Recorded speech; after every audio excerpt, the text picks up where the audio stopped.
Super sir, మీరు చూసారా ఆలోచనకి ఆవేశానికి ఎంత తేడా ఉందో? ఆవేశం నష్టం కలిగిస్తే ఆలోచన పరిష్కారం చూపిస్తుంది.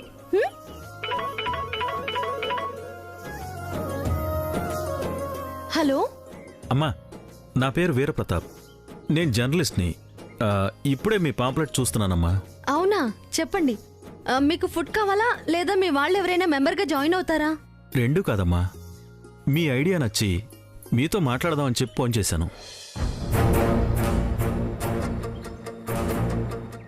ఐడియా అద్భుతంగా ఉందమ్మా. ఇలా పాంప్లెట్స్ వేసి అందరినీ అడగాల్సిన అవసరం ఏముంది? ఒక మంచి మొబైల్ యాప్ చేసి కొంచెం పబ్లిసిటీ ఇస్తే నెలలు కాదు రోజుల్లో పాపులర్ అయిపోతారు. సూపర్ హిట్ అయిపోతారమ్మా. నిజమేనండి, కానీ అదంతా ఖర్చుతో కూడుకున్న పని. అందుకే అంత డబ్బు మా దగ్గర లేదు. అవునమ్మా, చాలా డబ్బులు కావాలి. సరే, ఇప్పుడు మిమ్మల్ని ఒకసారి కలవచ్చా? ఇప్పుడా? మీరు ఎక్కడున్నారో చెప్పండి, నేనే వచ్చి కలుస్తాను. ఇది మాధవి నగర్ 2వ వీధిలో ఉన్నాము. అవునా, నేను ఇక్కడ 4వ వీధిలో ఉన్నానమ్మా. వచ్చేస్తున్నా, 5 నిమిషాలు వచ్చేస్తా. అలాగే సార్.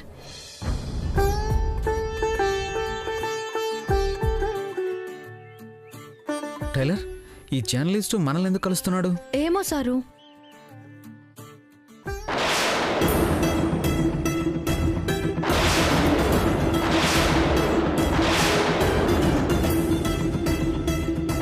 ఇప్పుడు నువ్వు నన్నేమన్నా చేసావనుకో, ఖచ్చితంగా చెప్తున్నా, అక్కడ మా వాళ్ళ చేతుల్లో మీ నాన్న ప్రాణాలు పోతాయి.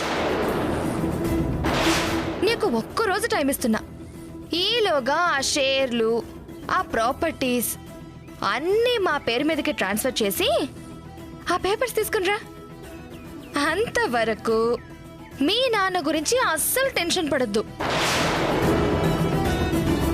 చెప్పు, ఏం తేల్చావు? నేను మా నాన్నతో మాట్లాడాలి. పిచ్చా నీకు? ముందు కంపెనీ నా పేరున రాయమంటే మాట్లాడాలంటావు. మా అక్క కూతురు ఏం కావాలన్నా చేసేమన్నదని చేసేస్తాననుకున్నావా? అంత గొప్ప మనసుందని ఎక్స్పెక్ట్ చేయట్లేదులే కానీ, రాత్రికి రాత్రి ఒక కంపెనీని ఒకరి పేరు మీద నుంచి ఇంకొకరి పేరు మీదకి మార్చేయడం అంటే అంత ఈజీ అనుకుంటున్నావా? ఎన్ని చూసుకోవాలో తెలుసా? కొన్ని నాకు కూడా తెలియవు. మా నాన్నతో మాట్లాడాల్సిందే. అంటే కంపెనీ ఇవ్వడానికి ఒప్పుకున్నట్టేనమాట. అయితే ఓకే.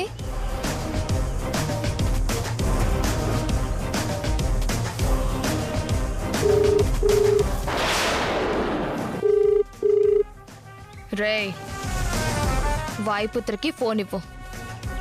కొడుకు వచ్చాడు, మాట్లాడతాడట.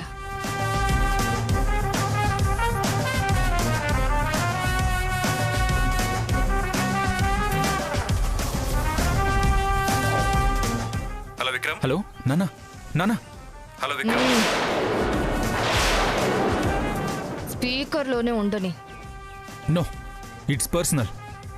స్పీకర్లోనే ఉన్నీరా. నేను చెప్పేది మొత్తం శశికళ కూడా వినాలి.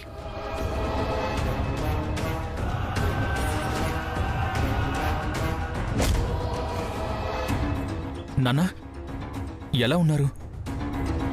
నా గురించి ఏం టెన్షన్ పడకు. వీళ్ళు నిర్ణయం చేయలేరు. లేదు నాన్న, నేను ఛాన్స్ తీసుకోలేను. కంపెనీ కన్నా మీరు నాకు ముఖ్యం. విక్రమ్, నో, పిచ్చి పిచ్చి డెసిషన్ తీసుకోకు. ఇంతవరకు నేను ఆఫీస్కు చేరలేదంటే ఇక్కడ పోలీసులకు ఆల్రెడీ ఇన్ఫర్మేషన్ వెళ్ళుంటుంది. వాళ్ళు కనుక్కుంటారు. ఇక్కడ ఎవరిని వదిలిపెట్టరు. ఎట్టి పరిస్థితుల్లోనూ ఆ కంపెనీ వాళ్ళ చేతుల్లోకి వెళ్ళడానికి వీల్లేదు.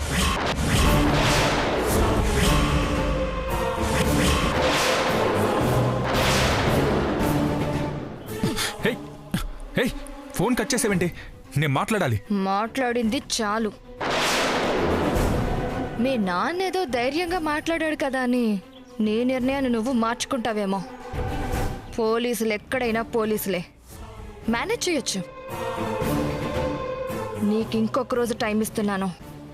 ఎన్ని పాటలు పడతావో పడు. నా చేతిలో మాత్రం డాక్యుమెంట్స్ ఉండాలి. లేదంటే మీ నాన్న మీద ఆశలు వదులుకోవచ్చు. వెళ్ళు.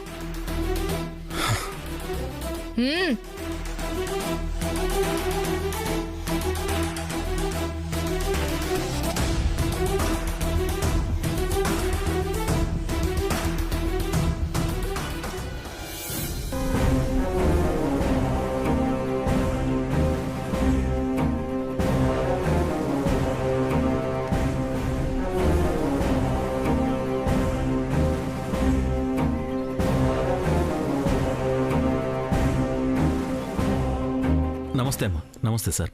ఇప్పుడు మీకు ఫోన్ చేసింది నేనేనమ్మా. చెప్పండి, ఏదో మాట్లాడాలి అన్నారు కదా. అమ్మా, మీ ఐడియా గురించి ఎంత మాట్లాడినా తక్కువేనమ్మా. అద్భుతమైన ఐడియా. అసలేం చదువుకున్నారు మీరు? నేను పెద్దగా ఏం చదువుకోలేదండి. ఏదో ఒక బిజినెస్ చేద్దామని ఆలోచిస్తుంటే ఈ ఐడియా వచ్చింది. బిజినెస్లు రెండు రకాలమ్మా. కేవలం డబ్బులు సంపాదించడానికి మాత్రమే చేసేది ఒకటి. డబ్బులు సంపాదించడంతో పాటు 10 మందికి బతుకునిచ్చేది మరొకటి. ఇది ఆ రెండో కోవకు చెందుతుందమ్మా. మధ్యతరగతి, దిగువ తరగతి ఆడపిల్లలకి ఇంటి దగ్గరే ఉండి డబ్బులు సంపాదించే అవకాశం ఇవ్వడం అంటే మామూలు విషయం కాదమ్మా. ఎంతోమంది జీవితాలే మారిపోతాయమ్మా. ఇంకా కొంతమందికి డబ్బులుండొచ్చు, కానీ వాళ్ళు వండిన వంటలు బాగున్నాయని ఏ రోజు వాళ్ళ భర్తలు మెచ్చుకోరు. అలాంటి వాళ్ళు చేసే వంటల్ని తిని బాగున్నాయని మెచ్చుకుంటుంటే వాళ్ళకి ఎంత ప్రోత్సాహంగా ఉంటుంది, ఎంత ఉత్సాహంగా ఉంటుంది.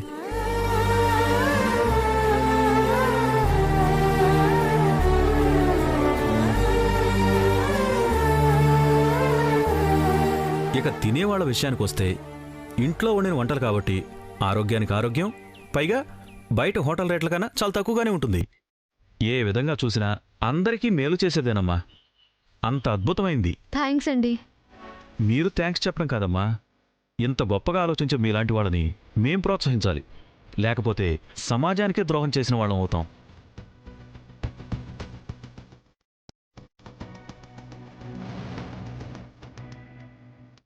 చూడమ్మా, ఈ ఐడియా ఇలా పాంప్లెట్స్ దగ్గర ఆగిపోకూడదు.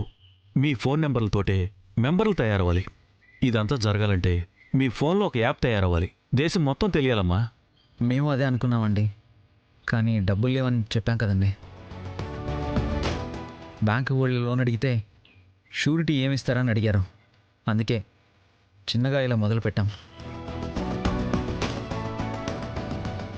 దీని గురించి తెలియని వాడెవడో అయి ఉంటాడు, అందుకే లోన్ ఇవ్వలేదు. సరే, నేను మీ గురించి ఒక ఆర్టికల్ రాస్తాను. ఎలా మీ గురించి ప్రపంచానికి తెలియదో, ఎలా ఇన్వెస్ట్మెంట్ రాదో నేను చూస్తానమ్మా.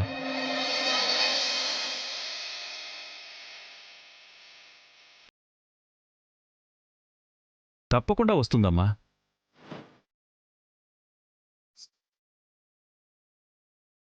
మీద ఒక ఫోటో తీసుకుంటాను, పక్కన నిలబడండి.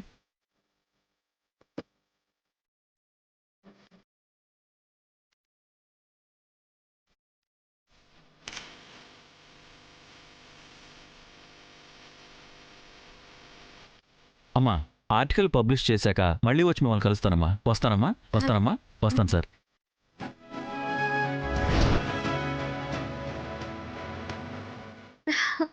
మొదటి రోజే ఇలా జరిగిందని బాధపడ్డారుగా, చూసారా? ఇలా ఇక్కడికి రావడం వల్ల ఎంత మంచి జరిగిందో. ఇక అంతా మంచి జరుగుతుందండి. టైలర్, మరి ఫుడ్ ఏం చేద్దాం?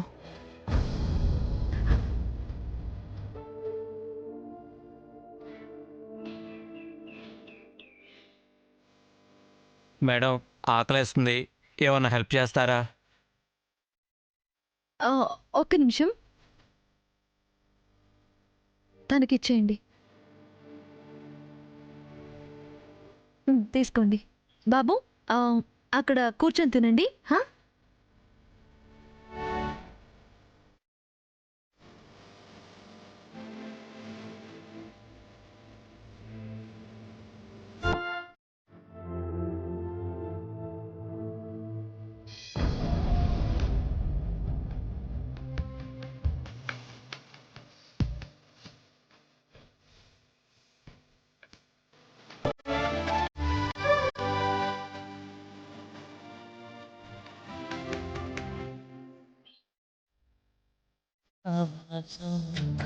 స్వర్గమవ్వాలి వనవాసం చాలు నా ప్రాణం.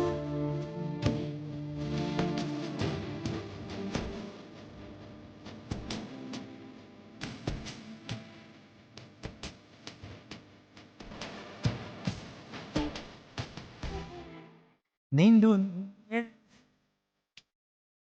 స్వర్గమవ్వ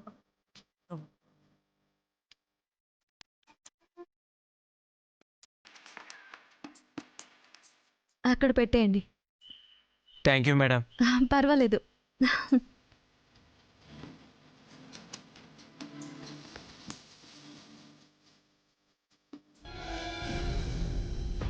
ముందులే మంచి కాలం ముందు ముందునా అందరూ ఎందుకు సుఖపడాలి? నేను నా కూతుర్ని పెళ్లి చేసుకుంటే నాని మేము సుఖంగా ఉంటే చాలు. మరి నేను జైలుకు పోగానే ఒంటరిగా బతకటం అలవాటైపోయి నన్ను పూర్తిగా లెక్కలో నుంచి తీసేసావే. ఫీల్ అవ్వకు శోభన్ రాజు, నువ్వెక్కడికి పోతావు? నేనెక్కడుంటే నువ్వు అక్కడే ఉంటావు కదా. రాబోయే రోజులు కళ్ళ ముందు క్లియర్ గా కనిపిస్తున్నాయి శోభన్ రాజు. మన దెబ్బకి తట్టుకోలేక వారం 10 రోజుల్లోనే ధరణి ఇంట్లో నుంచి వెళ్ళిపోవడం గ్యారంటీ. నువ్వు మన కూతుర్ని తెస్తే నానితో పెళ్ళైపోవడం గ్యారంటీ. ఈ ఆస్తి నా పేరు మీద రావడం గ్యారంటీ. చూడు శోభన్ రాజు, ఇంతకు ముందులా ఆస్తి అంతా తగలబెట్టేస్తానంటే కుదరదు. అంతా నా కూతురు పేరున రాస్తాను, నువ్వు దగ్గరుండి చూసుకోవాలంతే. వెనకడికి నీకు తగ్గదే. ఆకాశంలో పెట్టం చూసి నేల మీద మసాలా నూరిందంట. ఆ ధరణి అంత ఈజీగా పోయేది కాదు, ముందు అది గుర్తుపెట్టుకో. అయినా నువ్వు మరీ ఏంటే పాటలు పాడేంత హుషారుగా ఉన్నావు? నాకేదో తేడా కొడుతుంది. సీన్ రివర్స్ అవుతుందేమో. నానిగాడొచ్చి నిన్ను చితక్ కొట్టేస్తాడేమో నాకు డౌట్గా ఉంది. ఎందుకు కొడతాడు? అసలు నేను దొరికితేనే కదా. ఫోన్లు వేరే వాళ్ళతో చేయించాను. ఫోన్లు చేసిన వాళ్ళు వాడికి తెలీదు. నేనే చేయించినట్టు ఏమీ తెలుసుకోలేరు. ఆధారం లేకుండా ఏం చేస్తాడు?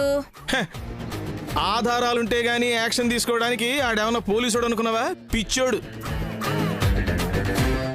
చిన్న డౌట్ వచ్చినా చాలు చితక్ కొట్టేస్తాడు. అంత లేదు శోభన్ రాజు, నువ్వెంత భయపట్టినా నేను భయపడిపోతాననుకోకు. ఆహా.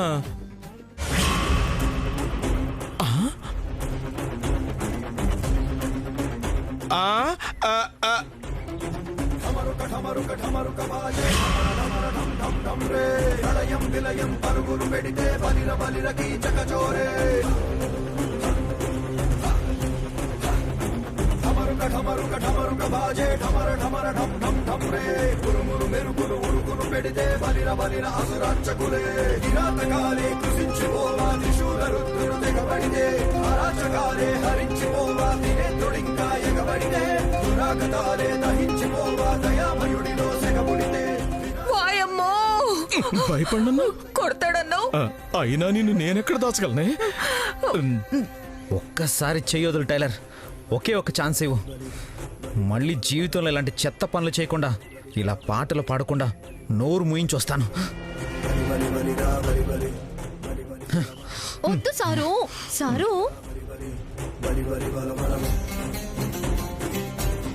ఎందుకు సార్ అంత కోపం? మనం పాటలు పాడినందుకే కదా ఆ పాటలు. ఎన్ని పాటలు పాడుకుంటారో ఇప్పుడే పాడుకోమనండి. ఈ రోజు పాటలు పడ్డ మనం రేపు పాటలు పాడుకుందాం. ఈ రోజు పాటలు పాడేవాళ్ళు రేపు పాటలు పడతారు.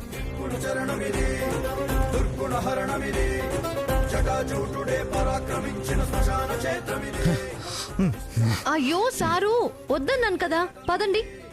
రండి సారు.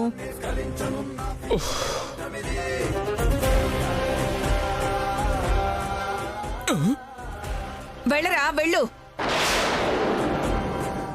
పెళ్ళం గీసిన గీత దాటకుండా దాని కొంగు పట్టుకునే వెళ్ళు. సారు ఆగండి, రండి.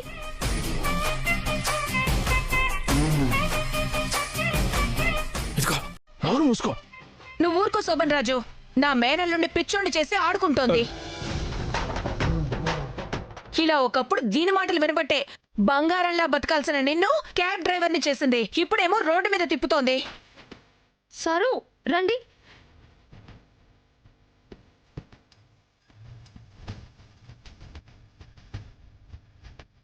అదే నా కూతుర్ని చేసుకునుంటే పువ్వుల్లో పెట్టుకుని చూసుకునుండేది.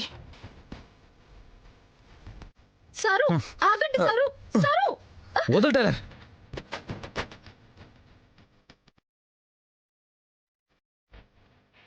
నా మాట విని ఇప్పటికైనా కళ్ళు తెరవరా, లేకపోతే చేతికో చిప్పిచ్చి అడుక్కునేలా చేస్తుంది. వదులు టైలర్. చచ్చింది ఈరోజు నా చేతిలో.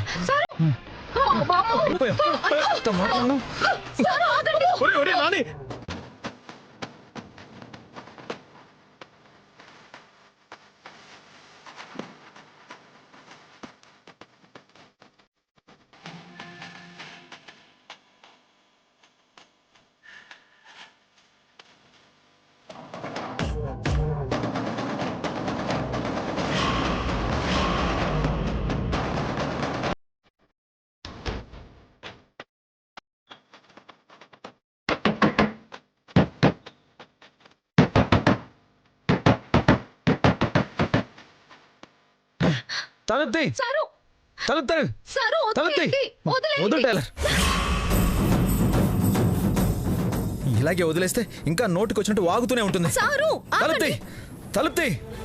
సారు ఆగండి. వదులు టైలర్. రండి.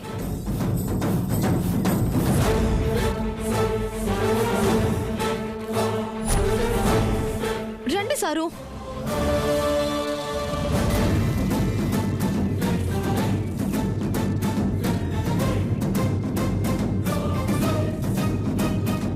ప్రియమదా వెళ్ళిపోయాడు. వెళ్ళిపోయాడా? తలుపుతీ. నేను రాను. నిజంగానే వెళ్ళిపోయాడే, బయటికి రా. తీ. వెళ్ళిపోయాడు చూడు. వెళ్ళిపోయాడా? నిజంగానే వెళ్ళిపోయాడా? అంత భయపడేదానివి ఎందుకే నోటికొచ్చినట్టు వాగడం? నీ కోట నీకు పడితే గాని ప్రశాంతంగా ఉండవే. నువ్వే ఆ వెధవ పని చేసావని వాళ్ళకి తెలుసు. అయినా ఏదో నీ టైం బాగుండి వాడు కంట్రోల్ చేసుకుని వెళ్ళిపోతుంటే నోరు మూసుకుని ఉండొచ్చు కదా. వాడిని ఎందుకే కెలగడం?